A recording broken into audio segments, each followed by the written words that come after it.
Greetings. Today we're in section 4 of The World Which Was, part 2, from 2 Peter chapter 3, verses 5 and 6. Today we want to consider that the flood was a new form of judgment from God.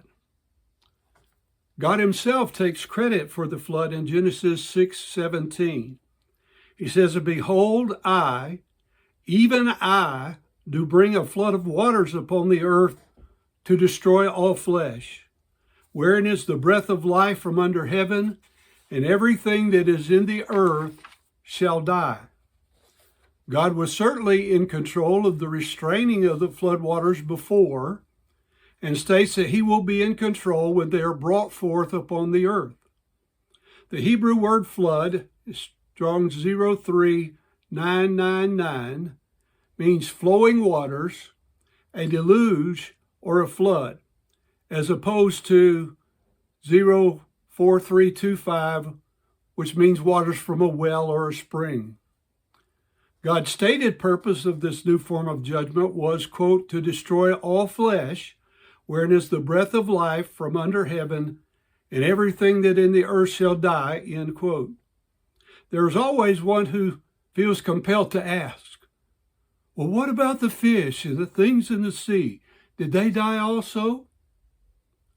Well, let me say geological evidence shows that some of them did die, and they are a part of the fossil record.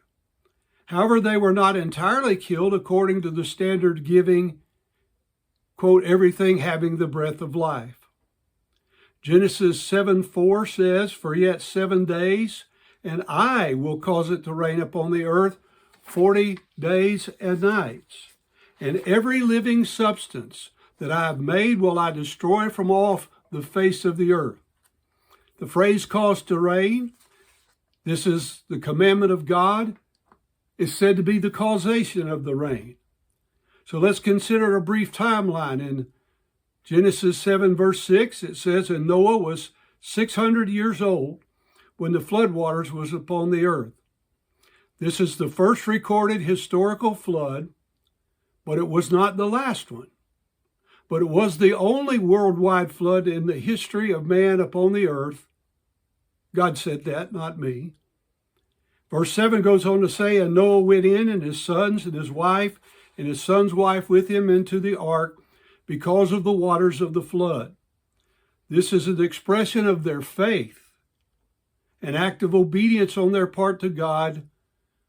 Hebrews 11:7 says it this way, "By faith Noah, being warned of God of things not seen as yet, moved with fear, reverential awe, prepared an ark to the saving of his house, by the which he condemned the world and became an heir of righteousness, which is by faith." Genesis 7:11 says, "In the 600th year of Noah's life, in the 2nd month, in the 17th day of the month, the same day were all the fountains of the great deep broken up, and the windows of heaven were opened." This is the first record of the windows, the sluiceways of heaven, of the lofty skies being opened wide. This is also the first record of the fountains, the water sources of the great abundant deep, or the abyss, being broken up. The word means cleaved open. And the rain, the violent rain, was upon the earth 40 days and 40 nights. This would be the kind of rain which we see in severe thunderstorms and hurricanes, and maybe degrees above anything we've ever seen.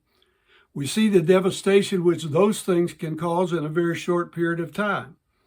We only need to imagine the worldwide rain falling torrentially for 40 days and 40 nights. Note the record of God's faithfulness to do what he said he would do in Genesis 7:4. It's recorded happening in verse 10 of Genesis 7.